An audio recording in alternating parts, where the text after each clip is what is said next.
Gloria a Dios. Tiempecito para que los niños salgan en silencio, con el respeto debido al Señor. Los niños tienen que aprender desde chiquititos a respetar el templo, la casa de oración, Betel, significa casa de oración. Bien, pues buenos días a todos, bienvenidos a la casa del Señor precisamente. Vamos a escuchar el mensaje que Dios tiene hoy para nosotros, que es un mensaje siempre bueno. Cuando Dios nos habla para nuestro bien. Si nos tiene que corregir, tenemos que aceptar la corrección. No podemos ser duros de corazón, sino la palabra de Dios cuando cae en una tierra dura resbala, no da fruto. Por eso la tierra tiene que estar moldeable, para que la palabra de Dios caiga y dé fruto, ¿no? Porque si no es imposible.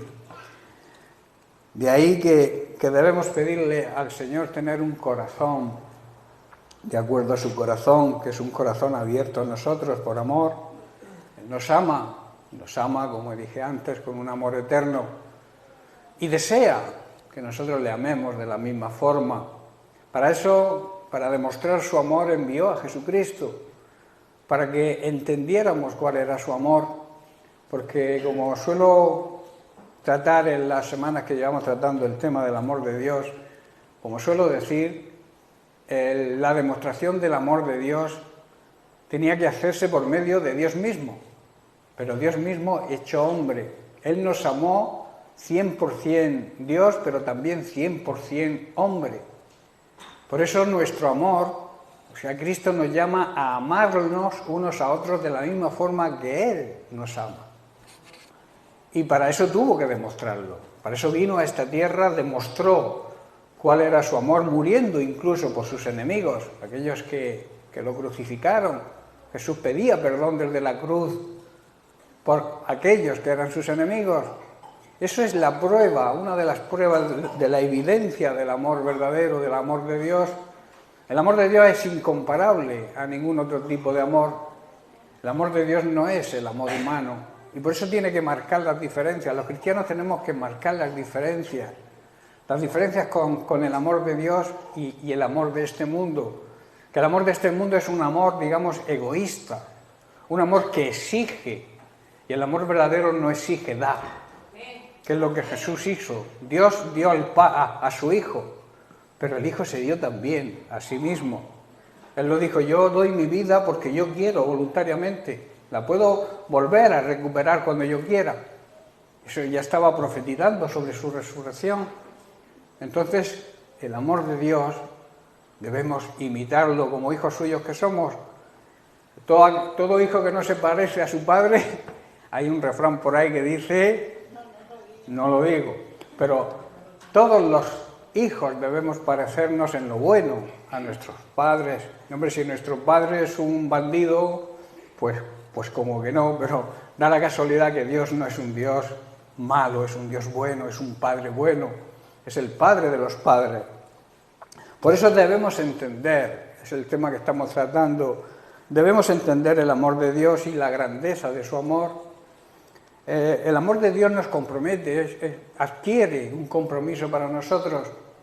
De alguna manera, el amor de Cristo nos obliga hacer algo, ¿verdad?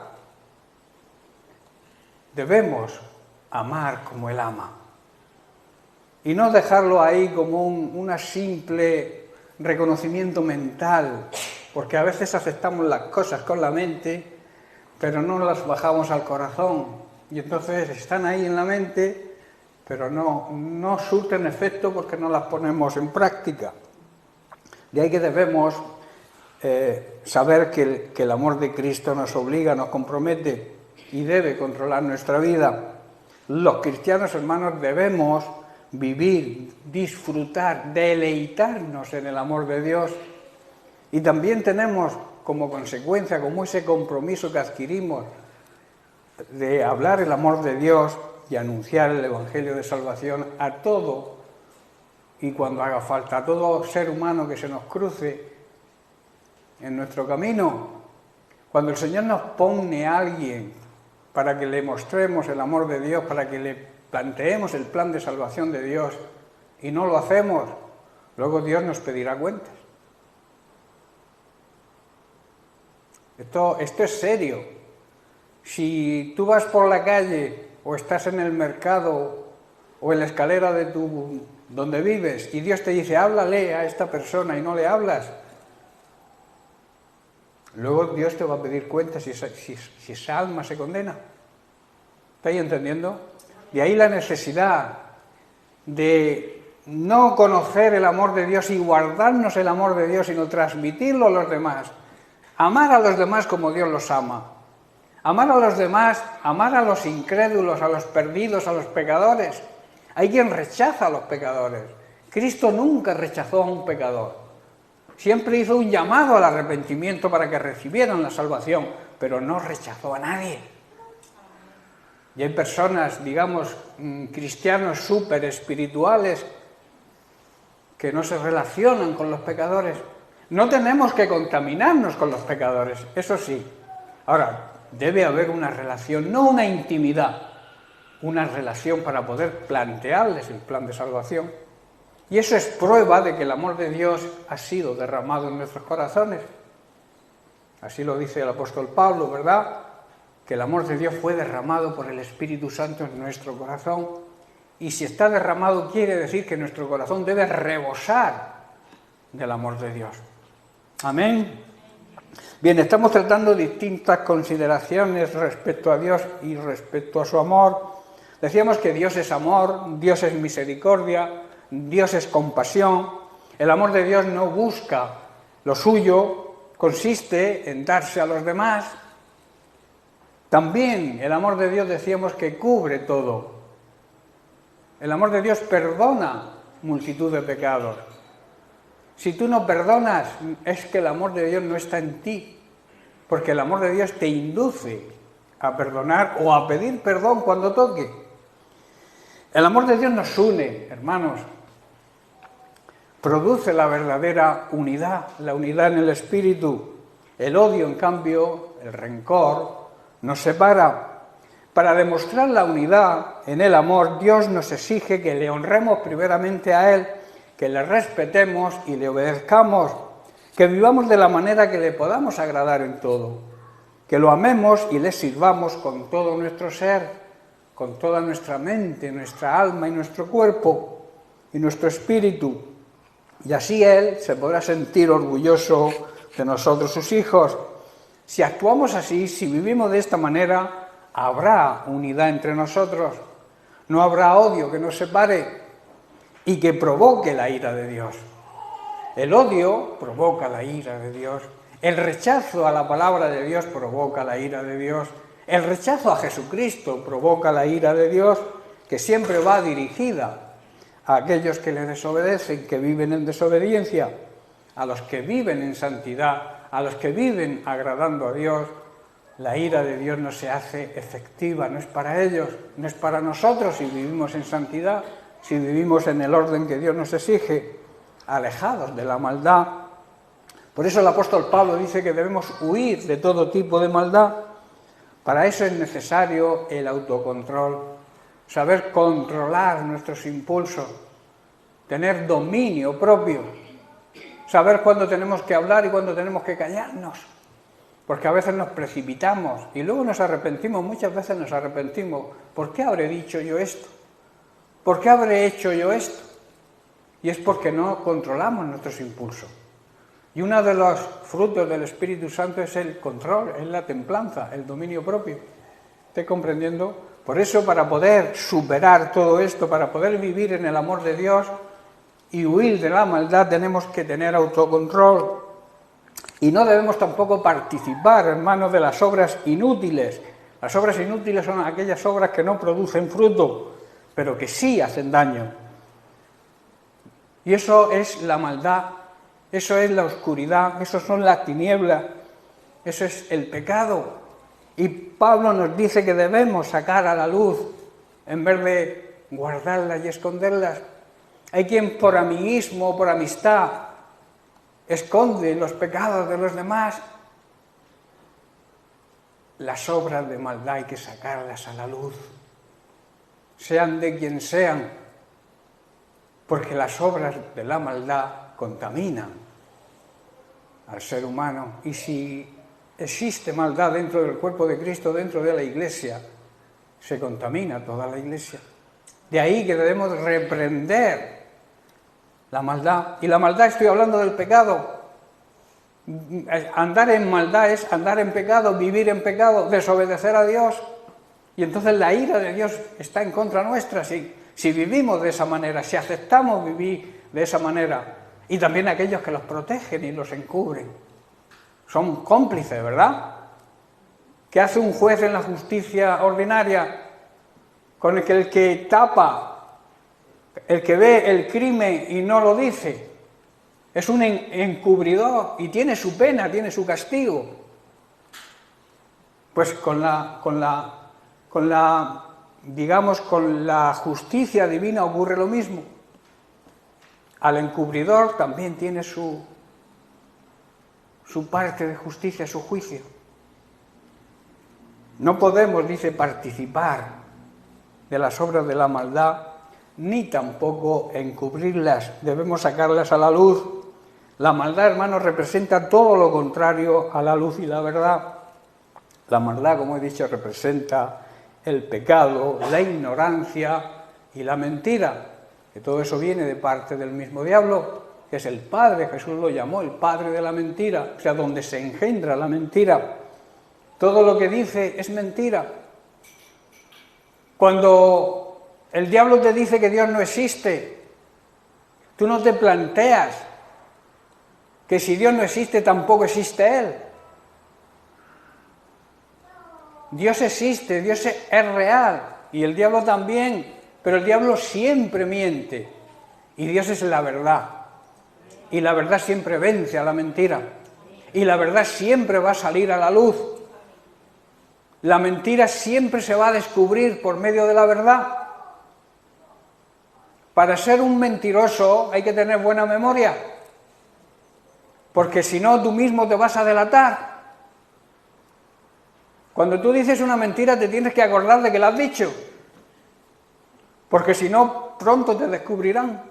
Tú mismo te vas a delatar. Hermanos, debemos huir y alejarnos de todo tipo de maldad, del pecado, y refugiarnos en ese refugio seguro que hemos cantado antes, la seguridad que nos da estar a los pies de Cristo. Ese descanso, esa paz, ese lugar más alto, es estar a los pies de Cristo y acogernos a ese refugio que Él nos ofrece, ese spam donde podemos deleitarnos y disfrutar de Él y de su presencia y de su amor sobre todo, porque Dios no es que tenga amor, Dios es amor, y Él nos exige que nosotros también no tengamos amor, sino que seamos amor como Él, que la gente vea amor en nosotros, y no amor interesado para conseguir algo, sino amar porque Dios nos ama y nos exige que amemos de la misma manera. Las personas muchas veces aman de acuerdo a sus criterios de qué es amor o de lo que es el amor, pero nosotros los creyentes, los que conocemos la Biblia, los que sabemos lo que significa el amor ágape, el amor de Dios, sabemos que el amor de Dios no es interesado. Y que cuando un cristiano ama de verdad no exige, sino se da a la persona amada. En el amor humano existe, te voy a amar mientras que me seas obediente. Cuando no hagas lo que yo te digo, ya no te amo. Así actúa el amor humano. Por eso debemos, como cristianos, debemos marcar diferencias entre el amor de Dios y el amor del mundo, el amor humano, porque no tienen nada que ver, no se parecen absolutamente en nada. Es todo lo contrario. La gente, las personas honradas se apartan de todo tipo de maldad, se apartan de todo pecado y así están protegiendo su propia vida. Y no me refiero a la vida física, sino a la vida real, a la vida eterna, Porque nuestro cuerpo muere, pero lo que somos realmente, nuestro espíritu es eterno, no muere, porque procede de Dios. Entonces debemos cuidar dónde va a pasar lo que realmente somos, nuestro espíritu, dónde va a pasar la eternidad. Y la eternidad es algo que no tiene principio, ni tiene fin. Tú decides tu eternidad aquí, en este tiempo en que estamos, en esta breve tribulación pasajera. Así lo denomina Pablo la vida. Es una tribulación, siempre tenemos problemas o no. La vida aquí en esta tierra, Dios quiere que la vivamos en abundancia, pero la vida aquí, si no sigues a Cristo, si no amas como ama a Cristo, si no respetas a Cristo, si no le obedeces a Cristo, nuestra vida es una vida mediocre, tirando a mala. Pero Dios quiere ofrecernos la vida plena y abundante, quiere darnos un anticipo de lo que va a ser la vida eterna, allá en el cielo, en la presencia suya. Por eso los cristianos tenemos que empezar a vivir aquí. Y en medio de los problemas, ¿qué importan los problemas si tenemos la gracia de Dios? ¿Qué importa si Dios nos capacita para afrontar los problemas si vivimos de acuerdo a la voluntad de Dios? Porque tendremos su gracia si andamos en su voluntad. Si no, tendremos desgracia. ¿Estáis entendiendo? La gracia de Dios es la capacitación que Dios nos da para superar cualquier prueba. Pablo atravesaba grandes problemas, ¿verdad? Era perseguido, fue encarcelado y tenía un aguijón en la carne. Y él dice: yo le he pedido a Jesucristo que me quite, 3 veces se lo he pedido, que me quite este aguijón en la carne. Muchos piensan, puede ser que tenía una enfermedad en la vista, otros que eran las persecuciones que tenía. Era perseguido incluso por los de su mismo pueblo. O podría ser las dos cosas. La cuestión es que Jesús le respondió: bástate mi gracia. Ya vas a seguir con el problema, pero vas a tener mi gracia. Yo voy a estar cerca de ti para darte la capacitación para que superes las pruebas y que sigas sirviéndome en medio de la prueba. Por eso digo que aunque tengas problemas, aunque tengamos problemas, si andamos en la voluntad de Dios, tenemos su gracia para afrontar cualquier situación. Ayer compartía esto con los pastores y fue muy bueno, porque a veces nosotros los pastores predicamos sobre la gracia, pero también debemos aplicárnosla a nosotros mismos, porque nosotros somos seres humanos como vosotros, con los mismos problemas, o quizá más, tanto personales como los problemas del ministerio. La gracia de Dios es necesaria, y en la gracia de Dios infunde está su amor. La gracia de Dios, hermanos, nos capacita, como he dicho, y la gracia de Dios se llama Jesucristo. Es el regalo de Dios. La gracia de Dios, Jesucristo, el Padre nos regaló a Jesucristo. Jesucristo es el don, es la gracia de Dios para todo aquel que cree en Él, claro. Vamos a estudiar las 16 características del amor verdadero, del amor de Dios, características de las personas que aman con ese tipo de amor y que se encuentran, como todos sabéis, en 1 Corintios capítulo 13. El amor ágape, que llama la Biblia, el amor de Dios. Voy a cambiar la pila, a ver si...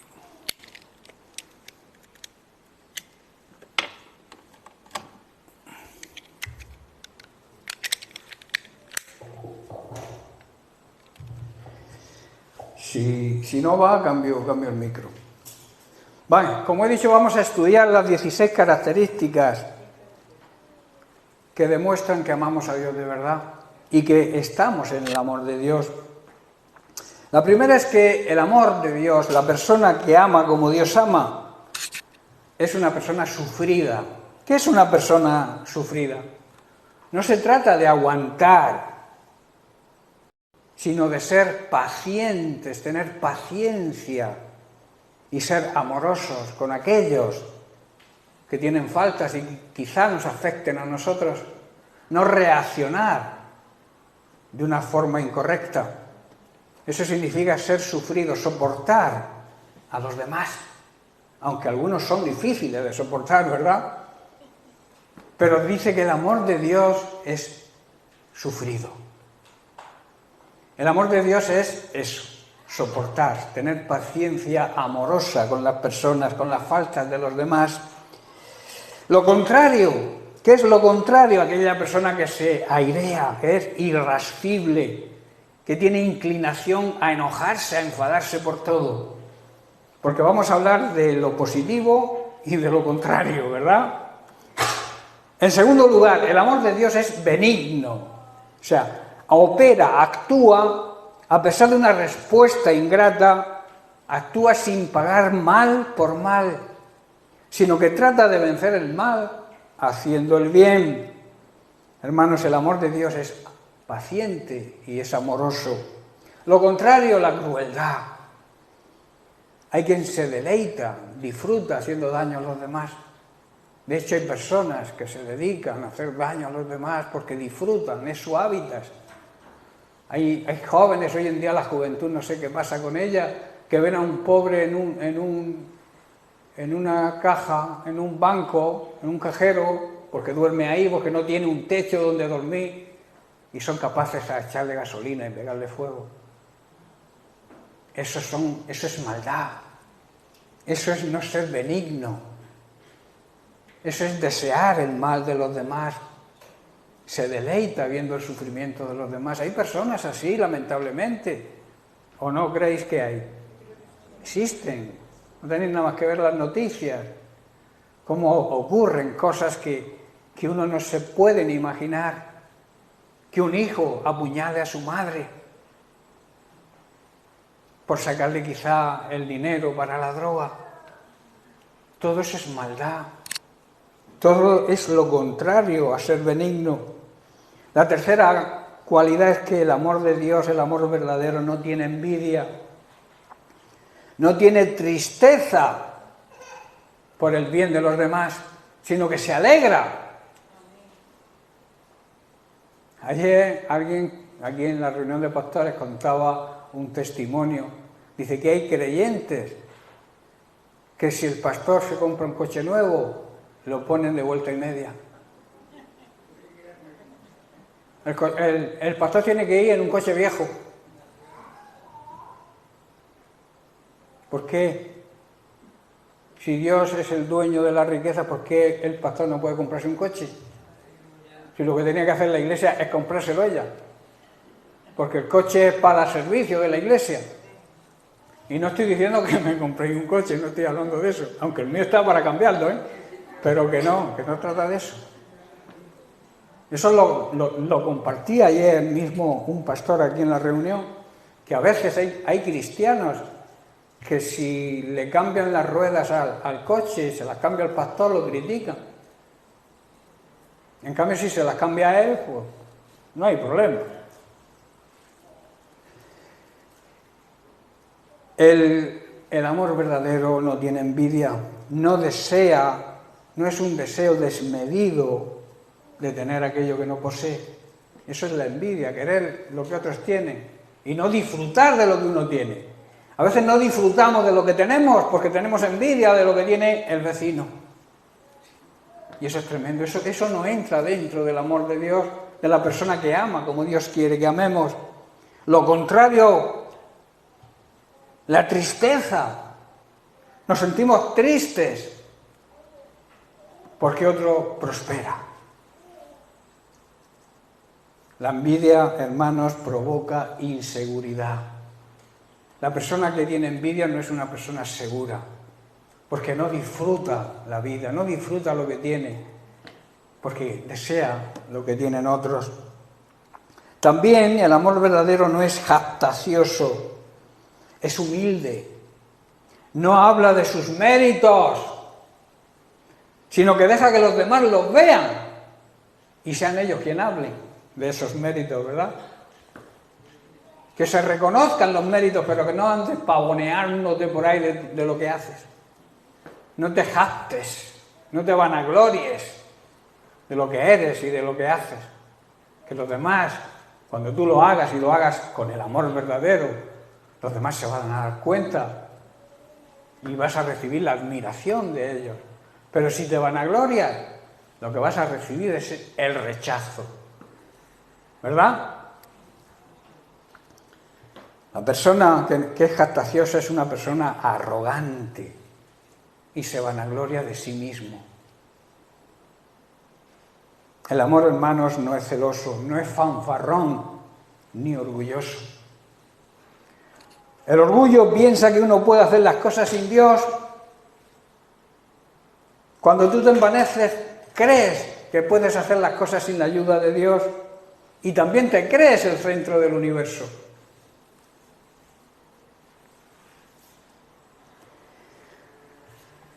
La sexta condición, el amor de Dios no hace nada indebido, no hace nada que ofenda a nadie, no hace nada vergonzoso, nada indecente.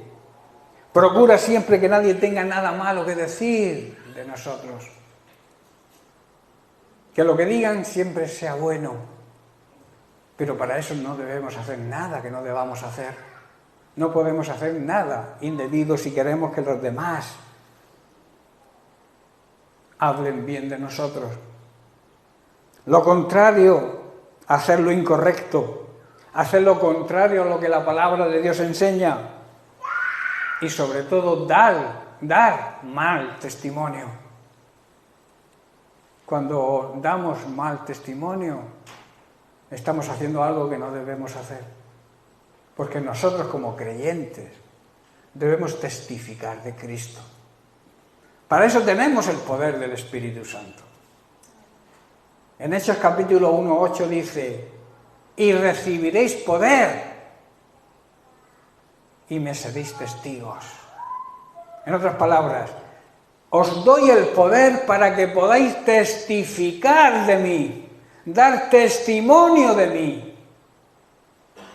Hay quien valora por encima de esto las manifestaciones del Espíritu Santo, el don de la profecía, el don de hablar en lengua, la interpretación, el discernimiento de espíritu.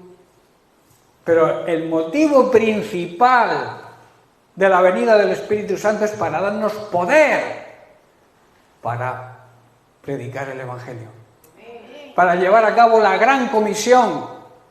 Y las manifestaciones del Espíritu, que son buenas, que son auténticas, son el regalo que Dios nos hace para que podamos llevar a cabo esa gran comisión. ¿Me estáis comprendiendo?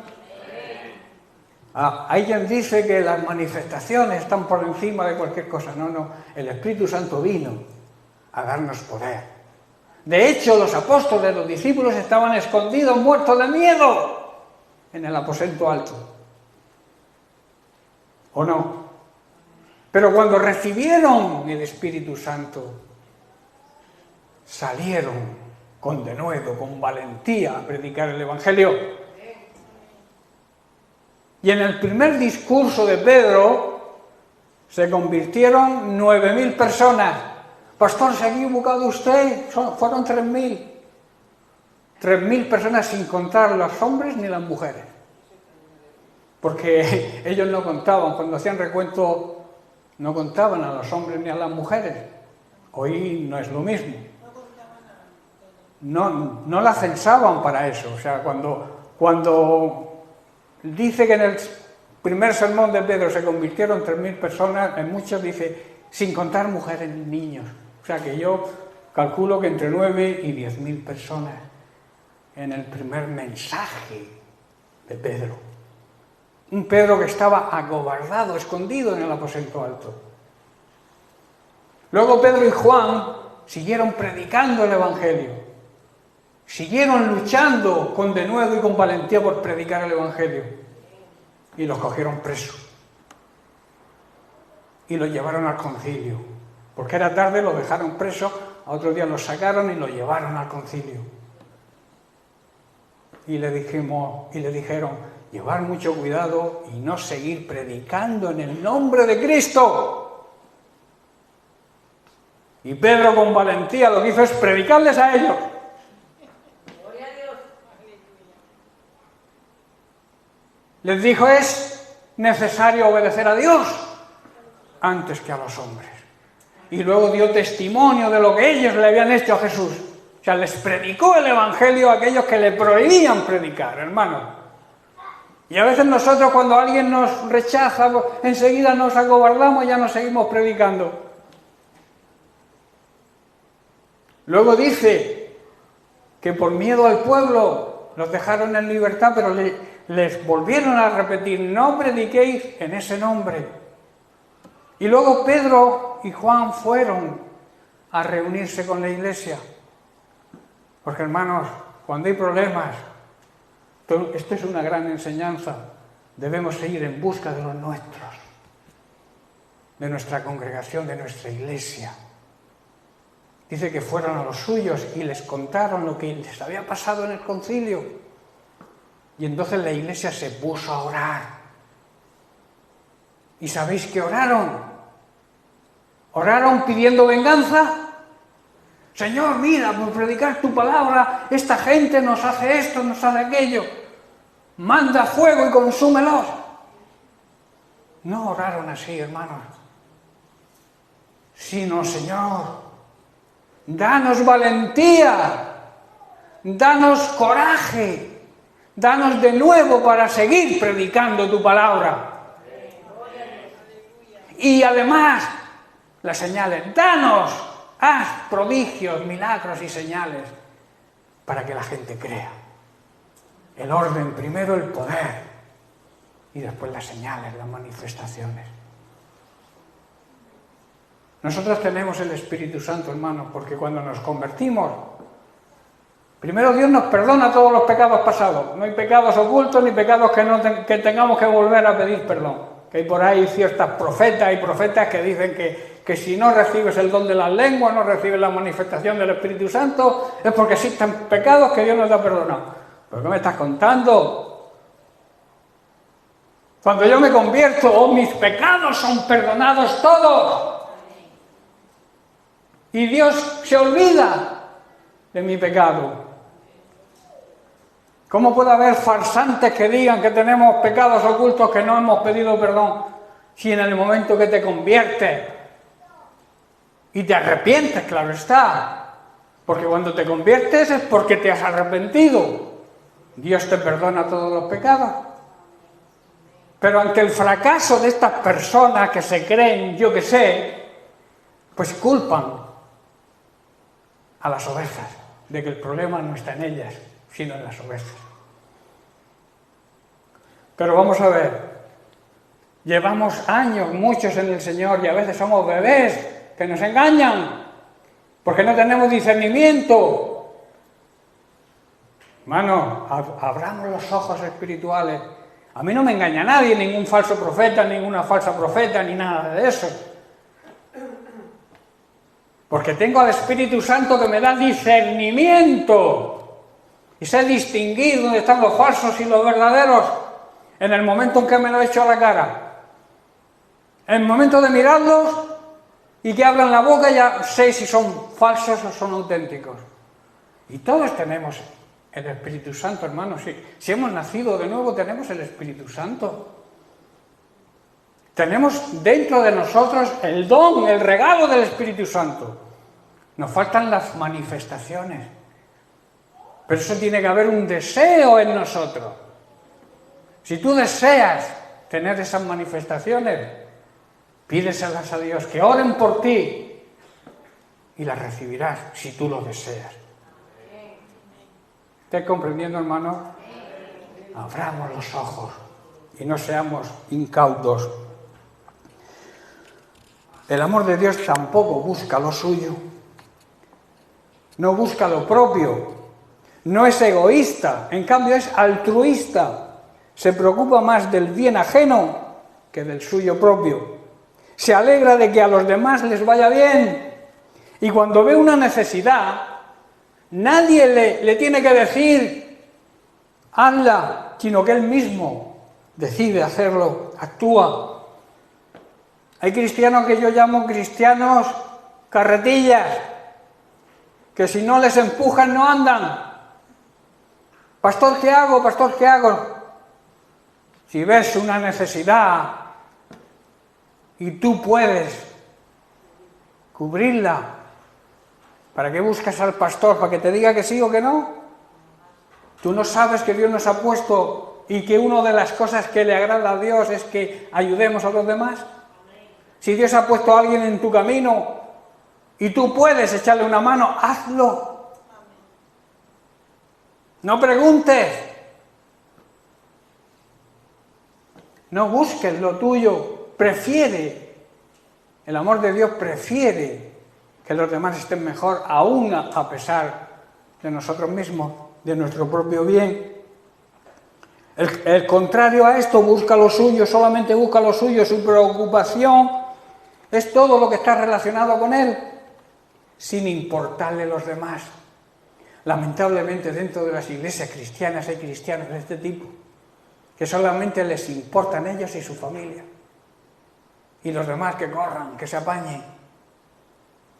Hermanos, ese no es el amor auténtico, ese no es el amor de Dios. El amor de Dios es darse a los demás. Hermano, aquí tienes mi hombro. Quizá no te pueda ayudar económicamente porque no estoy bien, pero aquí estoy yo para orar por ti, para ayudarte en lo que pueda, para darte un sabio consejo. Y si puedo económicamente porque estoy bien, te ayudo económicamente. Pero no huyamos de aquel que te necesita. La necesidad, o sea, el ayuda a los demás, el amar a los demás como Dios nos ama. ¿Qué hubiera pasado si Dios no nos amara? ¿Dónde estaríamos nosotros sin el amor de Dios? El amor de Dios tampoco se irrita, hermanos. No se enfurece ante situaciones comprometidas, no pierde el control, no pierde los estribos, como se suele decir, y siempre actúa con calma y en medio de la calma.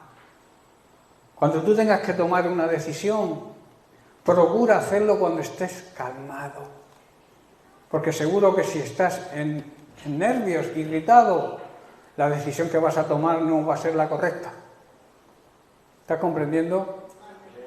Hay quien se irrita muy rápidamente y claro, y toma la decisión y muchas veces tiende a la venganza y eso no es bueno. ¿Sabéis de quién podemos vengarnos? Una pregunta, como decía un amigo mío que escuché una predicación el otro día de él. ¿La Biblia dice que podemos vengarnos? Repito, es una pregunta con trampa. ¿Podemos vengarnos los cristianos? Yo digo que sí.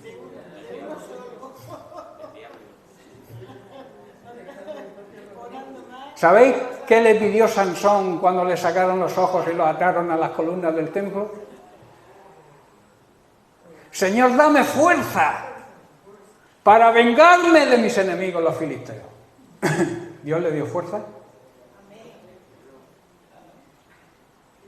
¿Dios admitió la venganza? El problema está en saber quién es nuestro enemigo, hermano. Podemos vengarnos de nuestro enemigo. ¿Cómo te vengas de tu enemigo? Robándole almas que se pierden en el infierno. Esa tiene que ser nuestra venganza contra él. Ganar almas para Cristo. ¿Te puedes vengar? Sí, contra Satanás, contra el diablo. ¿Cómo? Predicando el Evangelio con valentía, con poder, con autoridad. Poder tenemos para hacerlo. Nos falta quizá coraje y valentía. Por eso la Iglesia pedía coraje y valentía para seguir predicando el Evangelio. Acompañado de santidad, claro está. Porque si no vives en santidad, Dios ni te va a dar fuerza ni coraje. ¿Estoy entendiendo? No se irrita, hermanos, no muestra ira. ni tiene pensamientos de venganza en este sentido contra las personas, contra los seres humanos, sino que tiene paciencia y bondad con aquellos que le ofenden. Esa es la persona, el amor que no se irrita, una de las cualidades del amor verdadero. Lo contrario va a aquel que está siempre enfadado con todo el mundo, que se irrita por cualquier cosa, que se enfada por cualquier cosa, aunque sea una cosa insignificante. Hay personas así, llamados cristianos, que cualquier cosa les sienta mal. Ya tenemos el morro de 7 metros, el oso hormiguero, que yo llamo. El amor verdadero tampoco guarda rencor. O sea, no lleva la cuenta de las ofensas recibidas para luego pasar factura. Que hay mucha gente que hace eso. Te va guardando las cosas y luego te las saca todas a relucir. Y te pasa factura. Y esto, hermano, genera amargura. La persona que es así, que está viviendo siempre en rencor, es una persona amargada. El que guarda rencor y resentimiento, no perdona e incluso se venga, es una persona rencorosa y, como digo, vive en completa amargura. Tampoco se goza de la injusticia, el amor auténtico, el amor de Dios. La persona que tiene este tipo de amor no se goza cuando ve una injusticia, no se alegra de los males de otros y reacciona contra las injusticias. Lo contrario es aquel que se alegra cuando a alguien le van las cosas mal. ¡Uy, qué bien le ha venido! Esto es una venganza de Dios. ¿Quién no ha escuchado muchas veces esa frase? ¿Te pasa esto? Porque eres malo. Y Dios te ha mandado eso. Eso no funciona así, hermanos. Las injusticias, el verdadero amor rechaza las injusticias y no se alegra de los males de los demás. Se goza, en cambio, de la verdad. Se alegra en la verdad, se complace en la verdad. Se alegra cuando ve actuando la palabra de Dios en la vida de otros. Qué alegría ver a personas cambiadas y transformadas por la palabra de Dios. Aquel que no anda en la verdad, no se goza en la verdad, el hábitat suyo, o sea, su sitio donde él mora, donde ellos viven, en su salsa, es la mentira. Porque es lo contrario a la verdad. Hay personas que su hábitat normal y corriente es la mentira, siempre están mintiendo. Cogen el hábito de la mentira y no dicen una verdad ni al médico.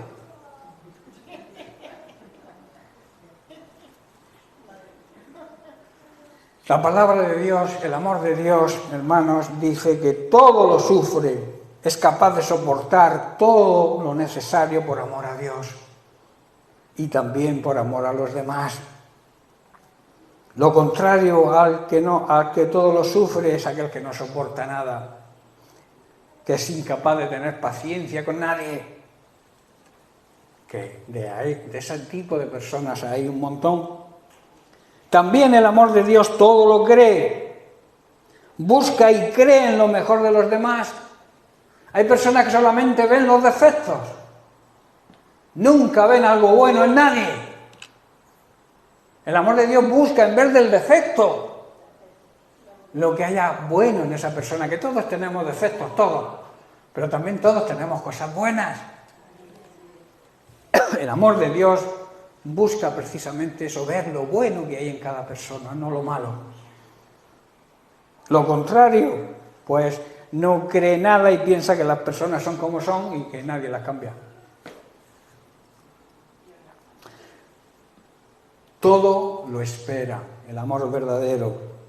Tiene la esperanza, la fe y la expectativa de lo que Dios puede hacer en la vida de los demás y está convencido de que Dios puede actuar.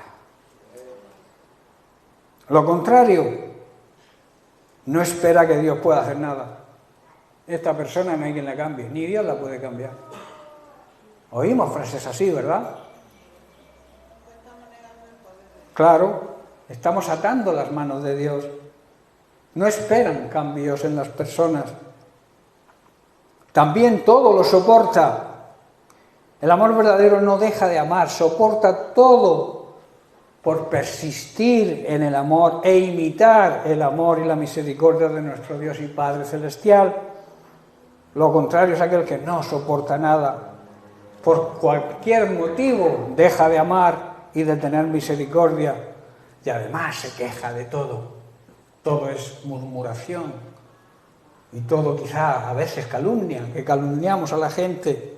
Todo eso mata, todo eso yo lo digo que es la carcoma de la Iglesia, la calumnia.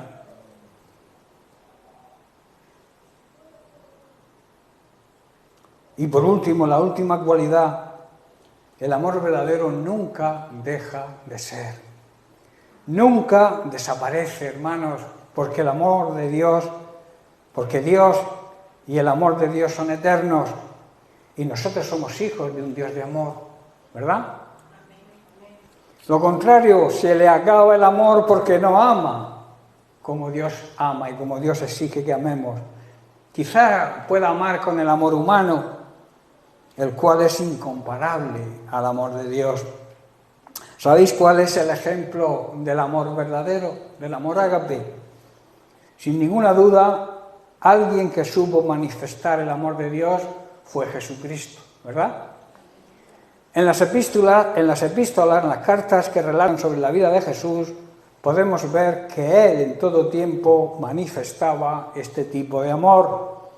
Y qué importante, hermano, es conocer este amor de Dios, que conozcamos a Jesucristo, porque si no conocemos a Jesucristo, no vamos a conocer y no vamos a entender el amor de Dios. Para eso debemos tener estas características que dice Pablo y que hemos leído, que hemos estudiado. Eso hará cambiar nuestras acciones y nuestra manera de ser. Estoy terminando. Primera de Corintios capítulo 16, verso 14. Pablo dice, todas vuestras cosas sean hechas con amor. Con ese tipo de amor, el amor de Dios. Y en Primera de Corintios capítulo 13, versículos 2 y 3, el apóstol Pablo dice, si yo tuviera profecía y entendiese todos los misterios y toda ciencia, y si tuviese toda la fe de tal manera que trasladara los montes y no tengo amor, no soy nada. Y si repartiese todos mis bienes para dar de comer a los pobres, y si entregase mi cuerpo para ser quemado y no tengo amor, no me sirve de nada. O sea, el amor tiene que ser la esencia, el cimiento de unión en nuestras vidas.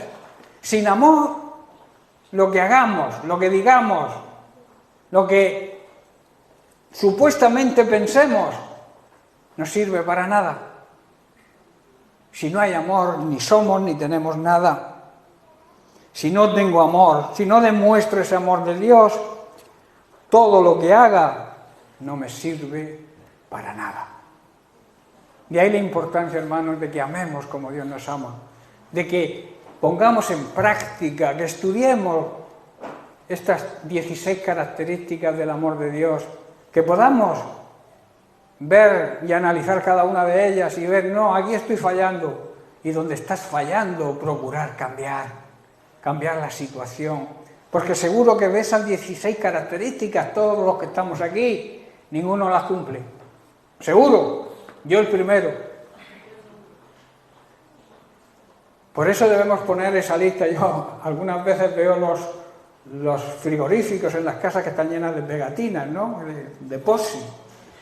Y a mí me gustaría que pusiéramos el POSI con las 16 características del amor de Dios y que cada mañana leyéramos y donde estamos fallando, que vayamos corrigiendo la situación.